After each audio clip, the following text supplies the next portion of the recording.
అనేది ఆయనకు తెలుసు. ఈ మధ్య కొద్దిగా ఏంటంటే మన తమిళనాడు ముఖ్యమంత్రి విజయ్ గారు కావడంతో ఇటు పవన్ కళ్యాణ్ గారు కూడా ముఖ్యమంత్రి అవుతాడు, కంపల్సరీ అవుతాడు భవిష్యత్తులో అనే కామెంట్స్ వినబడుతున్నాయి. దీనిపైన మీరు ఏమంటారు? అంటే అక్కడ పరిస్థితులు వేరండి.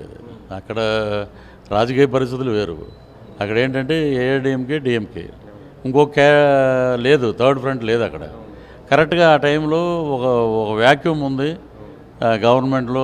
ప్రజలు ఎప్పుడైతే వీడు దిగిపోతాడా, స్టాలిన్ని దింపేయాలా అని చెప్పి ఒక వ్యాక్యూమ్ తోటి ఉన్నారు. దాంతో యూత్కి, లేడీస్కి అందరికీ ఫస్ట్ టైం ఓటు హక్కు వచ్చింది వాళ్ళకి. దాంతో 100% బ్రహ్మాండంగా గుద్దేశారు. బ్రహ్మాండంగా జరుగుతుంది. దీని మీద వివరణ అడిగారు కాబట్టి చెప్తున్నాను నేను. ఇక్కడికి వచ్చేటప్పటికి పవన్ కళ్యాణ్ గారు కూటమి ప్రభుత్వం జతకట్టి ఇప్పుడు ఈ ఇతన్ని జగన్మోహన్ రెడ్డి గారిని పక్కకు పంపించారు. ఇప్పుడు ఏంటంటే వీళ్ళు ఏమంటారంటే, మొన్న చూసి ఆయన ఎంత హాస్యాస్పదంగా ఉంటుందంటే, 90 లక్షల ఓట్లు వెస్ట్ బెంగాల్లో తీసేశారు, అందువల్లే 30 లక్షల ఓట్లతోటి మమతా బెనర్జీ ఓడిపోయిందన్నారు. 90 లక్షల ఓట్లు తీసింది ఎవరు? కేంద్ర ఎన్నికల సంఘం. వాళ్ళు ఓటర్స్ కాబట్టి తీసేశారు. అక్కడ అరాచకాలు జరుగుతున్నాయి కాబట్టి తీసేశారు. ఓడిపోయినందుకు కారణాలు ఎత్తుక్కుంటారు అన్నమాట. స్టాలిన్ని అడిగారు ఎవరు బయటకు రాగానే ఓడిపోయాక, ఏమంటే ఈవీఎంల వల్ల మీరు ఓడిపోయారండి అంటే, కడుపుకి అన్నం తిన్నవాడు ఎవడో ఆ మాట చెప్పడు. ఈవీఎంల వల్లే గెలిచాను, ఈవీఎంల వల్లే ఓడిపోయాను, ట్యాంపరింగ్ అనేది లేదు, అది ఎవడో పనిపాట లేనివాడు మాటలు అని ఆయన చెప్పాక, మా అక్క ఉంది కదా, మా నగరి అక్క, ఏంటంటే ఆవిడ ఫోటో పెట్టుకుని మా జగన్మోహన్ రెడ్డి ఫోటో ఎంత కామెడీ అంటే ఇది.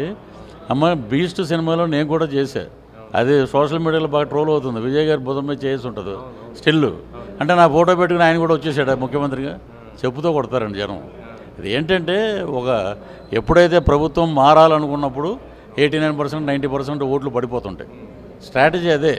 ఇప్పుడు రేపు 2029లో కూడా వాళ్ళు ఇప్పుడు 175 ఉన్నాయి, 164 మీద ప్లస్సే ఉంటుంది, ఒక 2-3 ప్లస్సే ఉంటాయి, తగ్గదు. మళ్ళీ కూటమిలాగానే పోటీ చేస్తారండి. వాళ్ళు కలిసి ఉన్నంత వరకు ఇతనికి లేదండి.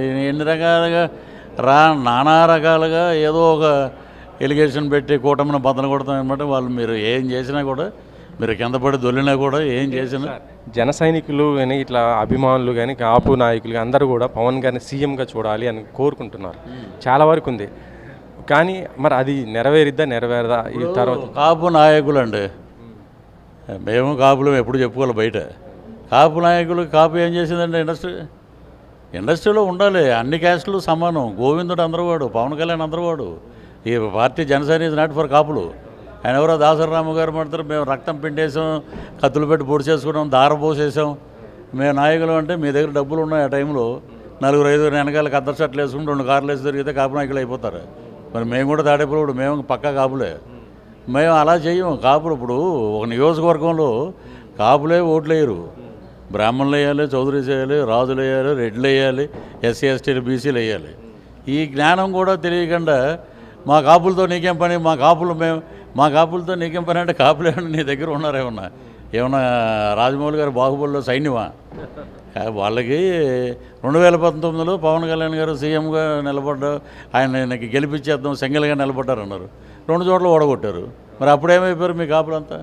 ఆయన కాపులకి ఏం చేశాడు పవన్ కళ్యాణ్ అంటే, ఒరే నాయన, 10 మంది ఎమ్మెల్యేలు కాపులు జనసేనలో, 2 ఎమ్మెల్సీలు కాపులు, 2 ఎంపీలు కాపులు, ఇప్పుడు ఉన్న చైర్మన్లు 50 మంది కాపులు. ఈ 2 ఏళ్లలో ఎంతకన్నా ఏం చేయగలుగుతారండి? కాపులు మన కాపుల మీద పడి ఏడుస్తున్నారు.